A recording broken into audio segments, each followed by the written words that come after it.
And if you're talking about sensitization, your risk for allergy, kapag meron kang risk ng allergy sa chicken, increase din ang risk natin for aeroallergen sensitivity.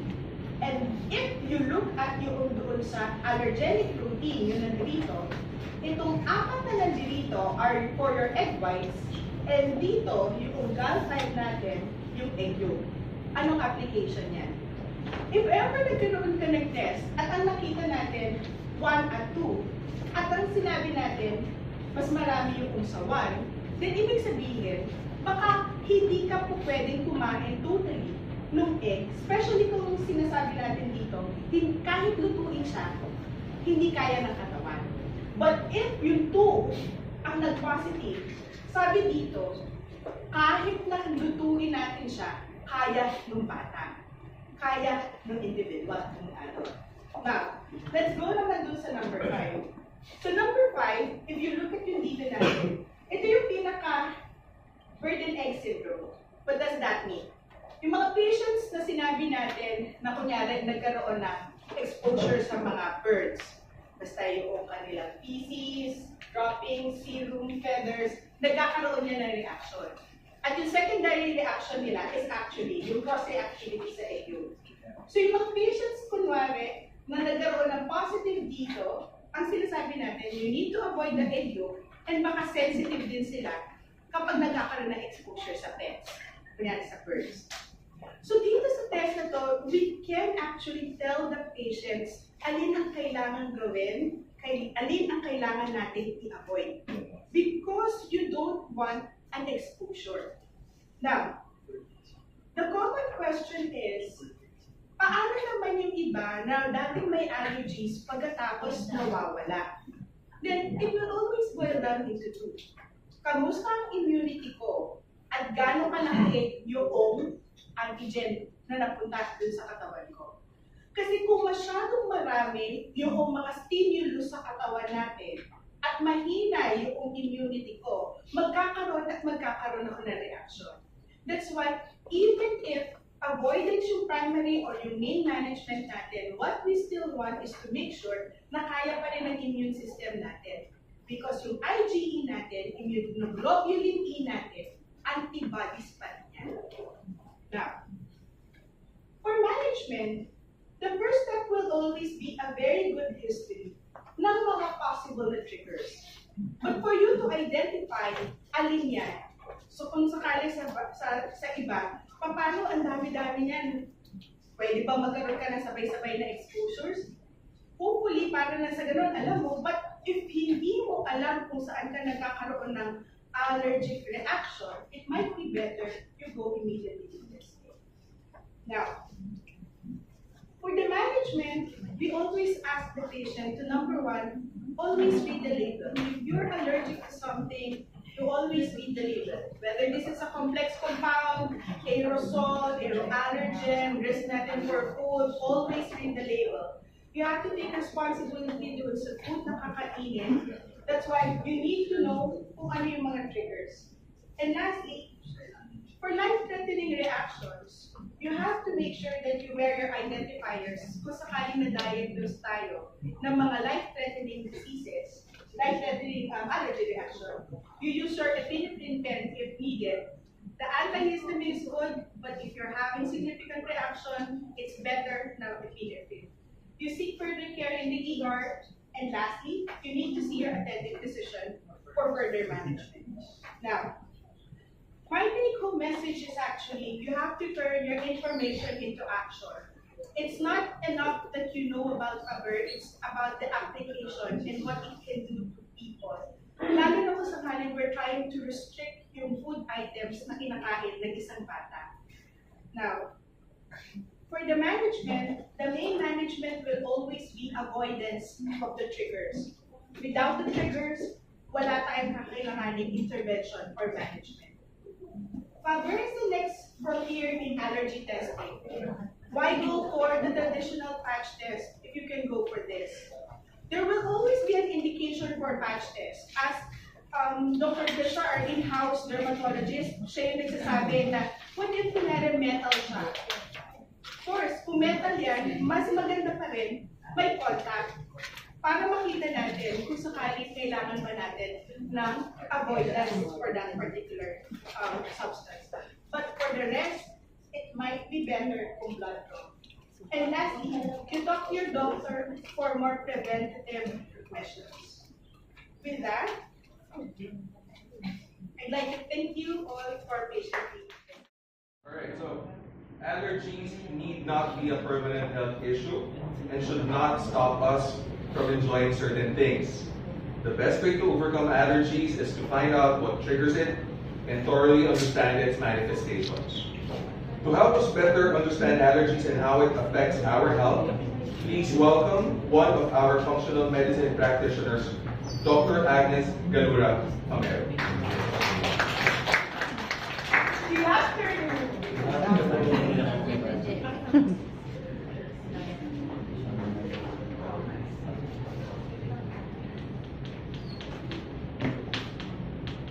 I'm Agnes Galura Amero. I'm an internist. I'm a functional medicine practitioner. So we'll be discussing about allergies. So basically, pag inisip mo ang allergies, una mong iniisip, may rashes, walang gamot, punta ka ng hospital pag nahirapan ka huminga. So basically, ang unang tanong na dapat na tinatanong mo is, ano nag-cause kay allergy? Yung mga symptoms mo. You don't have to always be reactive. You have to be always proactive.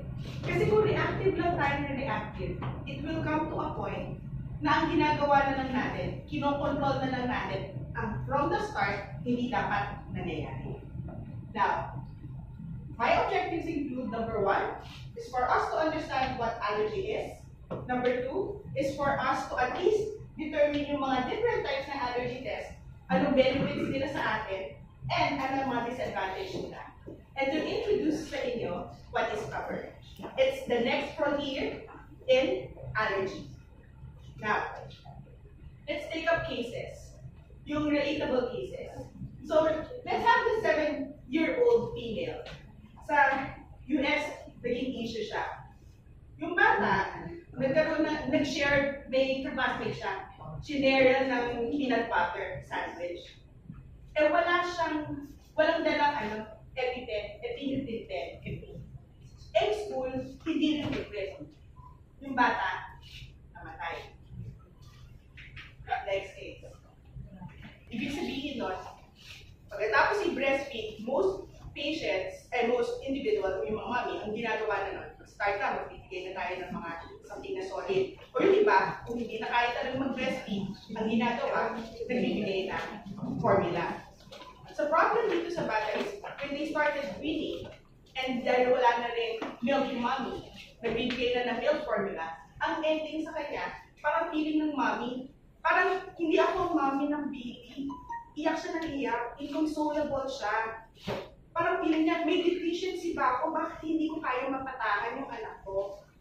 Nagkakaroon ng gassiness yung baby, mukhang laging malaking tiyan, bloatedness, pagkatapos, nag-changes sa bowel habits. Ang problema, dahil ayaw na kumain ng baby, dahil meron na rin mga rashes siya, nagkakaroon ng weight changes. Now, next natin. 4-year-old boy, parang kailangan siya magkaroon ng tonsillectomy, alisin yung tonsils niya. Alam na meron siyang history ng eczema, allergies. Binigyan siya ng anesthesia. Ang problema, nung nag-a-anesthesia na siya, nung natapos na lahat ng ibibigay ng medication, nagkaroon ng bronchospasm. Nahirapan huminga yung bata, bumagsak yung blood pressure niya. Now, ang tanong noon is, although nabuhay yung bata, ang tanong ay, ano dapat pa ang ginawa natin for us to prevent this kind of situation? Last natin, 13-year-old, lalaki. Tapos, may history na yan, eczema, bata pa lang. Multiple allergies, may asthma.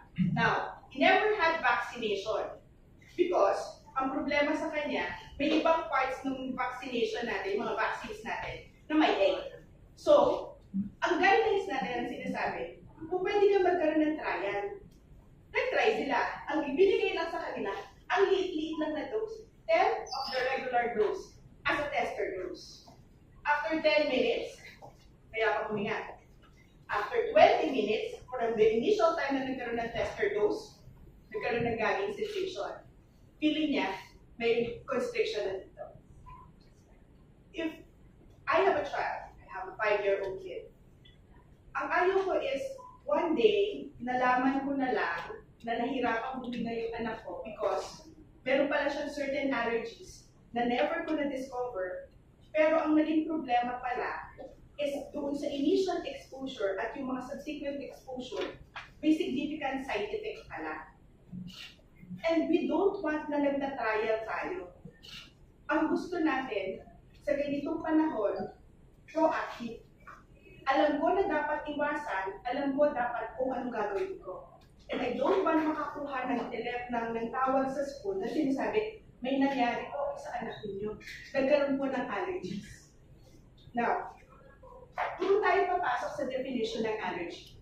When you're talking about allergy, it is something na para sa ibang tao, it is something that is not harmful, pero para sa iyo, toxic siya. And generally, ang ginagamit natin dyan, ang tinitingnan natin yung risk para sa mga allergens. Yung mga allergens na yan, magkakaroon ng immediate response dun sa body natin. Ang tawag doon, allergens, yung mga foreign particles. Now, I have to introduce two terms kasi ang gusto natin dito, kapag lumabas kayo dito sa kwarto, alam nyo kung ano yung mga principles ng allergy. Sa principles ng allergy, kailangan nyo alam mast cell at histamine.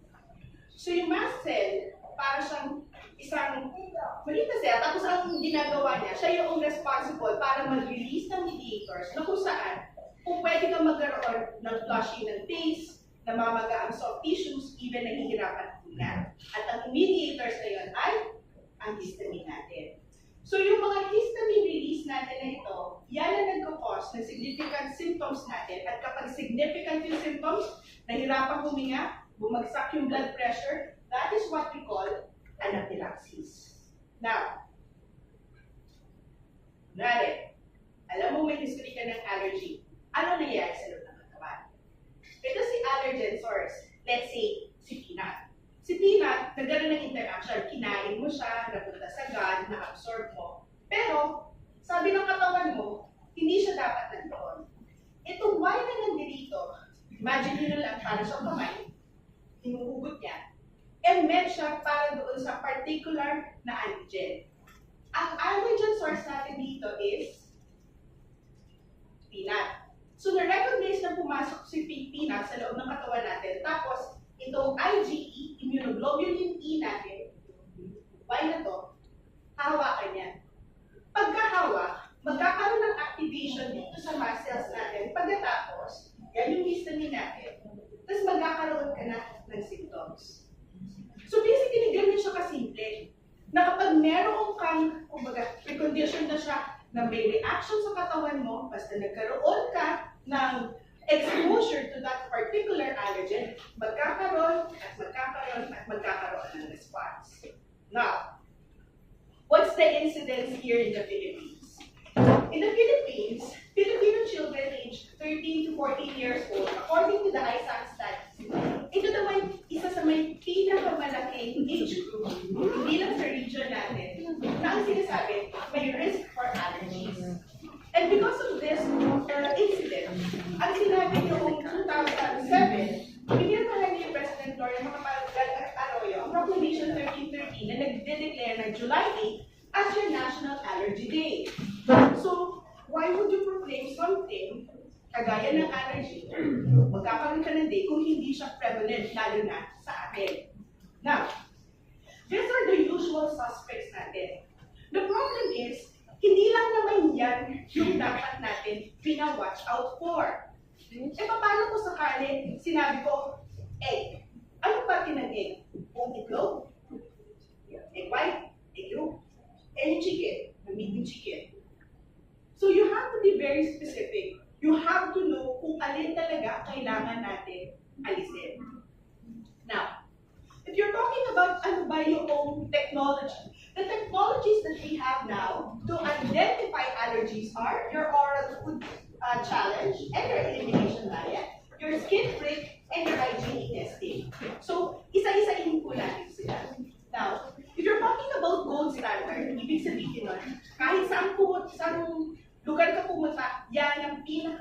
maganda na dapat gawin natin as a standard for a particular na evidence mo. Now, the gold standard is actually the double-blind placebo-controlled challenge. What does that mean? Hindi ko alam kung anong makakain ko doon sa pasyente. Pagkatapos, yung pasyente, bibigyan ko ng pagkain. Pag nag-react siya, after minutes hanggang 4 hours, nagkaroon siya ng kunyari ng flares, nahirapan siya huminga, any positive results. Ang problema, paano kung sakaling nahirapan huminga, ano gagawin natin? That's why ang ginagawa dito, since this is time-consuming and risky, it is only done sa clinical setting, pag nagre-research lang. Now, what will you do kunyari nasa loob naman ng clinic? Yung ibang attending physician, open na food challenge. That means, I tell you kung ano dapat, yung mga dapat try natin ngayong araw na ito, you'll try to eat it. If you're having the reactions, that means it's positive. But again, nag-e-expose ka ng risk sa sarili mo, and ang premise doon, dapat nasa loob ka ng clinic at yung clinic dapat well-equipped. Now, let's go naman dito. This is your skin. Yan yung nilagyan natin. So this is actually the skin prick test. So paano ginagawa ang skin prick test natin? You'll get an extract, lalagyan mo siya sa balat or even sa likod. Pagkatapos, with the needle, iisa-isahin natin. Para pumasok sa loob. Now, you have to imagine paano kunyari 1-year-old or 2-year-old. The limitation would always be the area of the skin. Paano kunyari 5-year-old? Siyempre may alam na yan yung pain. Paano natin i-encourage yung bata na gagawin yan? Although it is not as painful as you think, but for a child, basta meron lang makitang karayom na nandyan or something na medyo mukhang akala na tutusukin siya, meron na yan, may reaction agad yan. Nauuna pa kayo iyak bago pa magkaroon ng induction. Now, unfortunately, since you are limited dun sa skin, kapag naka-antihistamine ka, naka-steroid ka, may gamot ka na iniinom, or maraming rashes sa buong katawan mo, how would you distinguish a positive and a negative doon? That's why most of the time, in a skin prick test, hindi ka po pwede na uminom ka ng gamot, hindi ka po pwede na nagkaroon ka na ng maraming rashes because you cannot identify or you cannot actually say if this is a positive test or a true negative test. Now, doon papasok ang non-invasive na procedure, which is the patch test. Sa patch test, para siyang adhesive na tape, meron siyang mga parang bilog-bilog na nandyan, or square. Pagkatapos, lalagyan niya ng extracts, ilalagay sa likod, dito, or dito. Tapos, after 48 to 72 hours, babasahin. Aalisin, alin dyan na namula, nagkaroon ng wheels, or nagkaroon ng reaction, yun yung positive. Now, ang pinakabago natin is actually a molecular-based na diagnosis. What does that mean?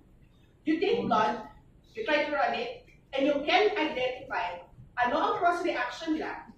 Alin dyan, yung may risk ka na konti lang ang risk versus magkakaroon ka talaga ng anaphylaxis or even identify yung mga patients na kailangan ng immunotherapy.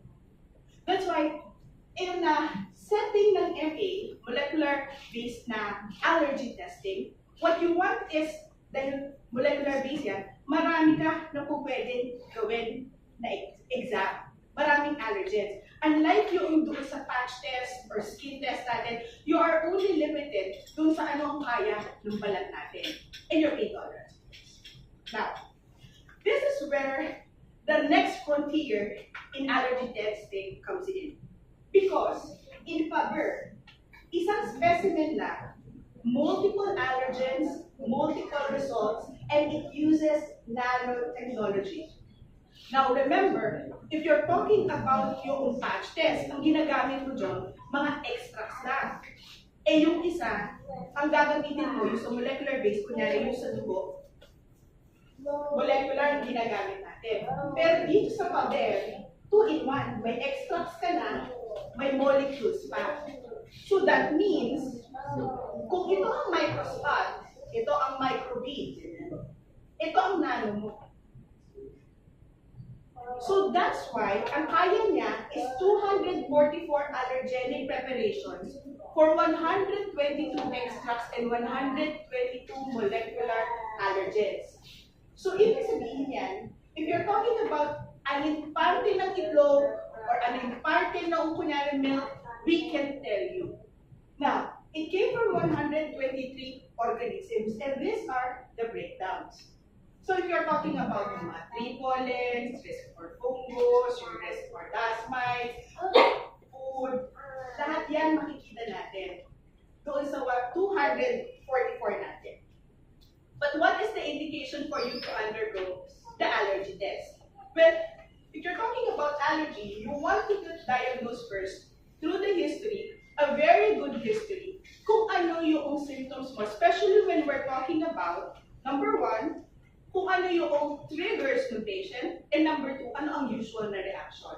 So if you're talking about asthma, rhinitis, conjunctivitis, yung nagwawatery ang eyes, anaphylaxis, urticaria, yung malalaking patches sa katawan natin, eczema, and even food allergy, they are good para sa paber natin. And if you want to screen patients, especially if you're familiar doon sa possibility ng developing allergies natin, paber is also good. Now, advantage, fasting is not needed. You don't have to ask the mommies na, oh, bawal po yan, painumin yung baby mo or magkaroon ng milk. Tapos, you don't even have to stop any therapies. Kung naka-antihistamine ka, or meron kang flares, meron kang maraming rashes during that time, you can have the test. The blood drawn lang siya. Now, ano ang difference nga na advantage yung skin test natin at saka yung multiplex IgE natin? So, we'll be using this criteria. Let's start with the skin test. Ang skin test, ang positive niya, pag malalaki. Now, if you compare it doon sa allergenic extracts, pareho silang may allergenic extracts. Pero, walang molecules na tinitest sa skin test natin. Now, therefore, kung sakaling extracts ito at skin agad siya, sometimes in minutes, makikita mo siya. But again, it will always be limited doon sa area ng skin. Now, this is a single test. Ang paber natin is a multiplex. Ibig sabihin, single test, marami, multiplex. There are different multiplex that are available. And in the Philippines, meron din isa. Now, anong advantage ng gumawa ng paber? Paber is actually, yung original maker niya, yung Isaac, yung dito siya sa Philippines available niya. But, ang advantage niya, si Paber, siya rin ang gumawa ni Isaac.